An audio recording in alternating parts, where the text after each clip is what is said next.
पुराना बिहार अब तो झारखंड हो गया है, हजारीबाग जिले की घटना है।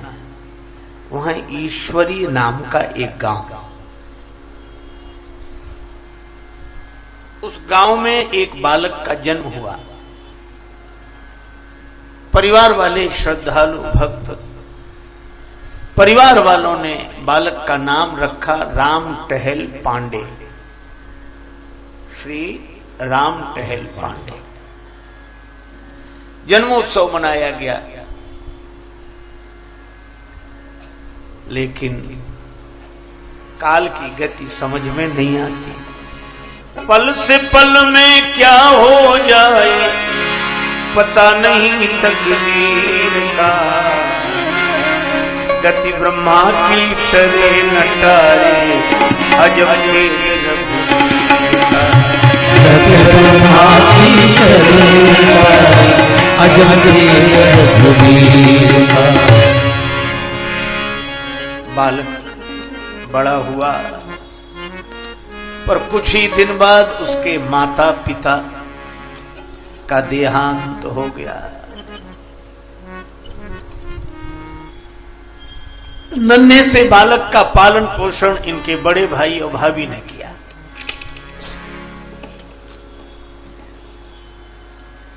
कुछ दिन बाद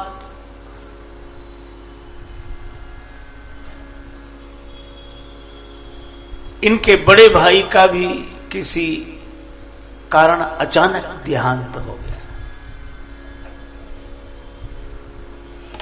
तो भी विपत्ति ने पीछा नहीं छोड़ा। कुछ दिन बाद चेचक की बीमारी, उस बीमारी में इनके दोनों नेत्र चले गए, अंधे हो गए। परिवार में गरीबी आ गई।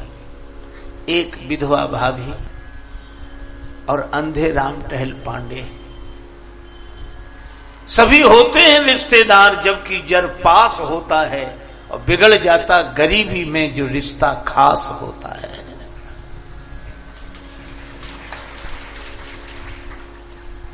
कोई नहीं, लेकिन कोई बात नहीं। मेरी बिटेर सुन लो धनवान के धरैया, मेरी बिटेर सुन लो धनवान के धरैया। सिर भार मेरा हर लो भूभार के हरैया, सिर भार मेरा हर लो भूभार के हरैया। तूफान उठ रहे प्रतिकूलता के काफी, तूफान उठ रहे हैं प्रतिकूलता के काफी। आके समान राघव मझधार में नैया, आके संभालो राघव मझधार में नैया। इसका नहीं है कोई जो पड़ गया अकेला, जिसका नहीं है कोई जो पड़ गया अकेला। उस दीन के सहारे तुम हो भरत के भैया, उस दीन के सहारे तुम हो भरत के भैया। उस दीन के सहारे तुम हो भरत के भैया। उस दीन के सहारे तुम हो भरत के भैया। राजेश का तो संबल श्री राम बस यही है, राजेश का तो संबल श्री राम बस यही है। रघुवर पिता है मेरे श्री जानकी की मैया, रघुवर पिता है मेरे श्री जानकी की मैया। राम टहल पांडे भगवान के भरोसे आनंद में रहते थे। विधवा भाभी भिक्षा कर लेती, किसी तरह राम टहल पांडे का और भाभी का पेट भरता। फटे पुराने कपड़ों में गुजर करते।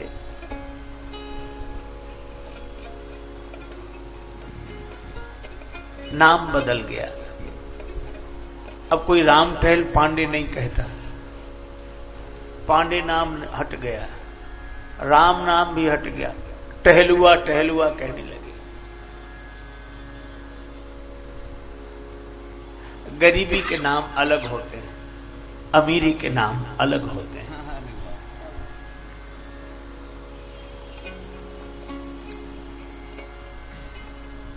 लेकिन इस बालक की एक विचित्र बात, इसको भगवत कथा सुनने की लगन लगी। दिखाई तो नहीं देता था, लेकिन एक ही व्यसन, राम जी की कथा जहां होती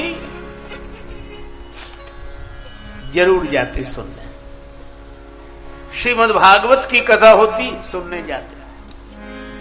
एक बार इनके गांव में ही भागवत कथा हुई, पुलकित होते रहते,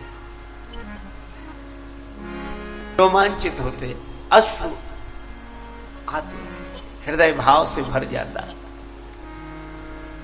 7वें दिन भागवत कथा कहकर व्यास जी विदा होने लगे।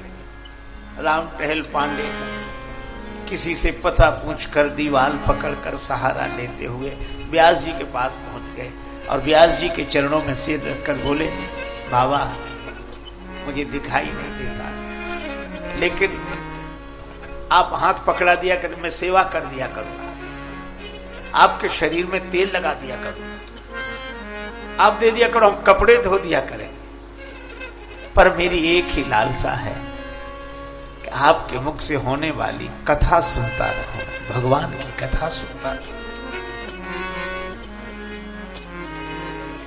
व्यास जी भी भाव से भर गए, आंसू भर आए। उन्होंने कहा कि नहीं नहीं राम टहल जी, आपको सेवा करने की आवश्यकता नहीं है, सेवा करने वाले और लोग हैं, आप तो कथा सुना करो, प्रसाद पाया करो, हमारे पास ही रहो। बड़े आनंद से कथा सुनी। व्यास जी दूसरे गांव में जाने लगे। 2 मील दूर गांव था। राम टहल पांडे बोले, मैं वहां भी, हाँ जाते, कथा सुनकर लौटे, बड़े आनंद से भरे, भगवान के भाव से भरे। और मैं आपको एक बात बता दूं, जो भाव से भरा होता है उसके जीवन में अभाव नहीं होता।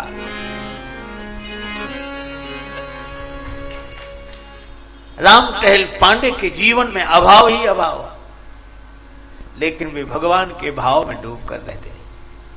भाभी रोज भोजन बना देती और वही रोटी अचार बांध लेते अपने गमछे में, पैदल पैदल जाते, कथा सुनते।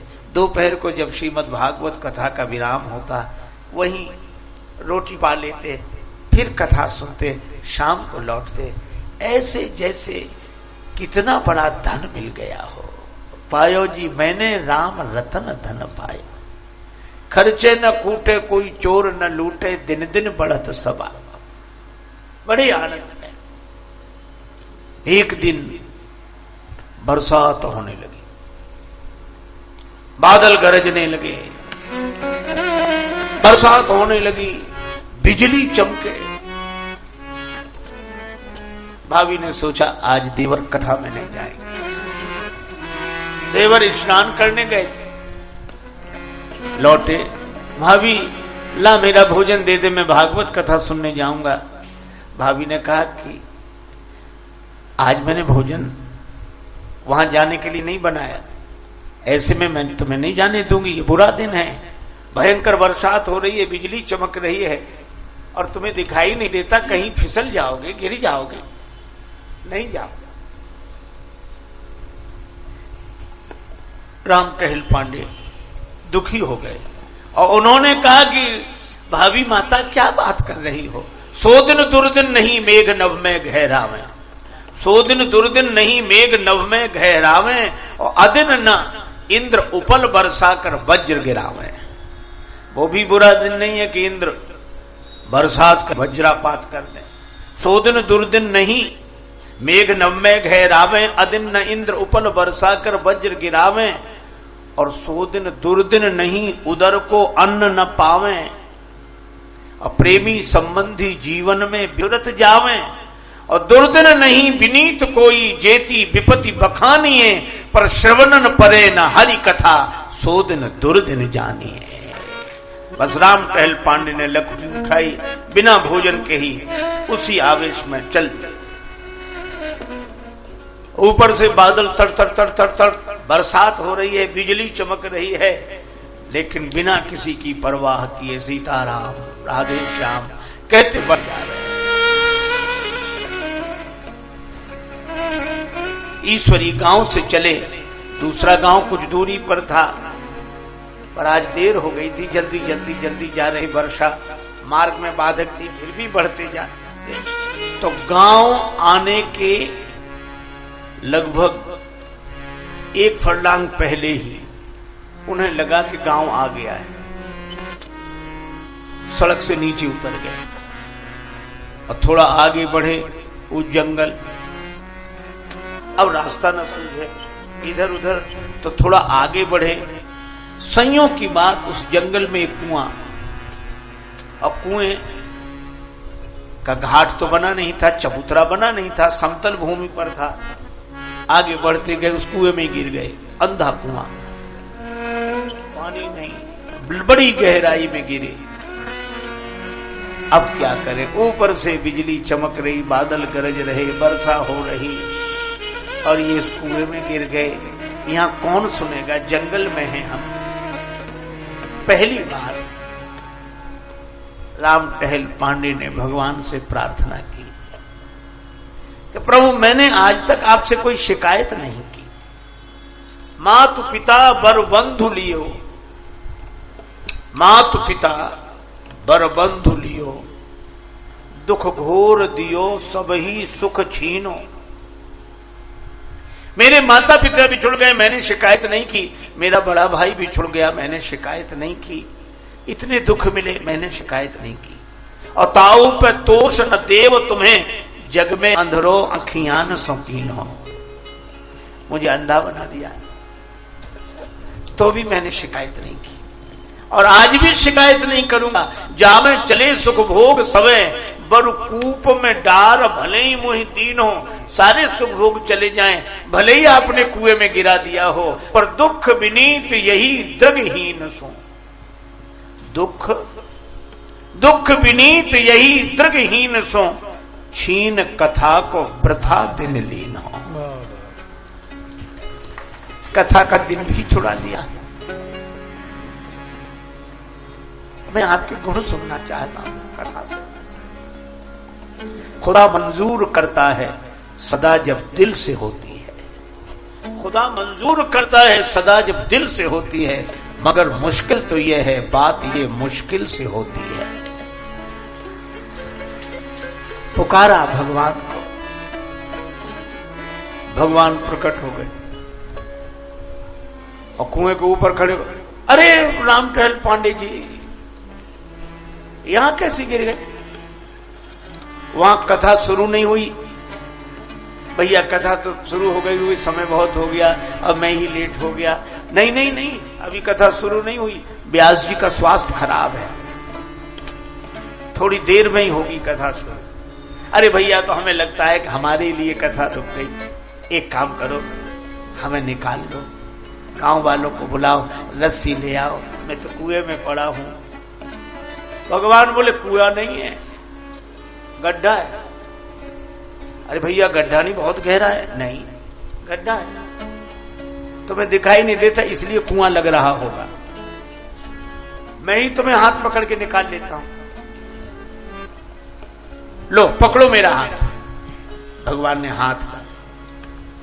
राम टहल पांडे बोले, प्रभु, मैं तो अंधा आदमी हूं, मुझे दिखाई नहीं देता कि आपका हाथ कहां है,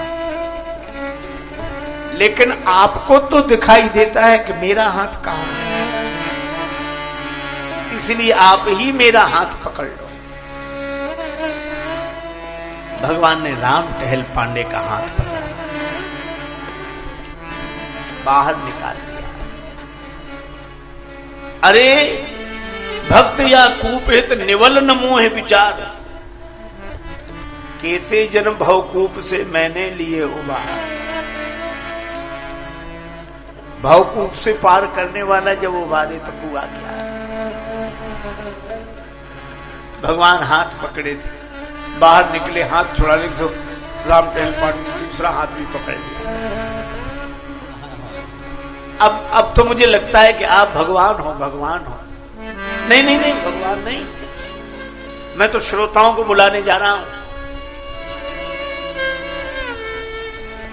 राम टहल पांडे भी संत सूरदास जी की तरह कहते हैं, बाह छुड़ाए जात हो निवल जान के मोह, और हृदय से जब जाओगे मर्द बदूंगो तो है। भगवान ने जाते जाते कहा, ये पुष्प ले चढ़ा देना कथा में। राम टहल पांडे बोले, फिर तो व्यास जी मुझसे रोज फूल मांगेंगे, मैं कहां से लाऊंगा अंधा आदमी। तुम चिंता मत करो, जब तुम कथा में पहुंचोगे तुम्हारे हाथ में फूल अपने आप आ जाया करेंगे। राम टहल पांडे ने बातों पे गौर ही नहीं दिया, उनको लगा कि कोई भला आदमी हमें निकाल दिया, रास्ते से लगा दिया, चलो चलो मैं चलता हूं। वे कथा की ओर बढ़ गए और भगवान ही मानो सबको बुलाने जाते हैं, सबको।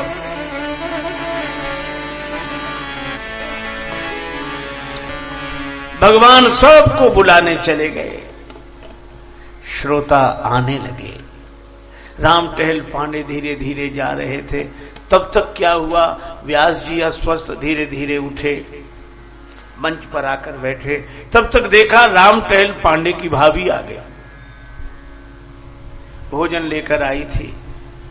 कहा कि आज देवर बिना भोजन किए लिए आ गए, तो मैं भोजन लेकर आई हूं। आए नहीं अभी, आते ही होंगे, रख दो भोजन। भोजन रख दिया। भाभी ने व्यासपीठ को प्रणाम किया। व्यास जी आकर बैठे ही थे, अस्वस्थ थे। भाभी ने एक पान चढ़ा दिया, प्रणाम कर लिया, चली गई। इतनी देर में राम टहल पांडे आए। लोगों ने कहा कि तुम्हारी भाभी आई थी और ये देखो तुम्हें चोट लग गई है, ये रक्त बह रहा है, ये कहां था? भैया एक गड्ढे में गिर गया था। गड्ढा? जंगल था, वहां तो गड्ढा कोई है ही नहीं, कुआं। कोई आया था, उसने कहा कि हम हाथ पकड़ के निकाल लेंगे, हाथ पकड़ के ही निकाल लिया उसे। अच्छा चलो भोजन करो। भोजन किया, ऐसा स्वाद, घाव ठीक होने लगे। और वो पान व्यास जी ने पाया तो इतनी सुंदर कथा हुई, सभी लोग आनंदित। ऐसे ऐसे प्रसंग व्यास जी ने सुनाए। राम टहल पांडे शाम को थाली लोटा लेकर आए। भाभी मुझे क्षमा करो, मैं नाराज होकर चला गया, अगर आप न जाती तो मैं भूखा ही रह जाता, पर बड़ी कृपा आपकी। भाभी बोली, मैं कहीं नहीं गई, मैं तो घर में ही हूं, गई ही नहीं। अब राम टहल पांडे को आश्चर्य हुआ, ये थाली लोटा मैं नहीं जानती, कौन ले गया? दूसरे दिन राम टहल पांडे गए, व्यास जी बैठे थे। जब पूरा प्रसंग सुनाया, व्यास जी ने भगवान को हाथ जोड़कर कहा कि धन्य हैं आप, आरत की आरती निवार वे को नाथ आप, विपत विदार वे को बाह बढ़ावत हो। विपत विदार वे को बाह बढ़ावत हो। और अंत में कहा, लेस हूं लाज कमलेश जू न लागत तुम्हें, भक्त हित भाभी को भेष धरी आवत हो। भक्त के लिए भाभी बनकर आप विचार करो। भगवान कृपा करते हैं, परिस्थिति चाहे जैसी होए, लेकिन भगवान का भरोसा। संग सखा सब तज गए, कोई न निभियो साथ, कह नानक इस विपत में एक टेक रघुनाथ।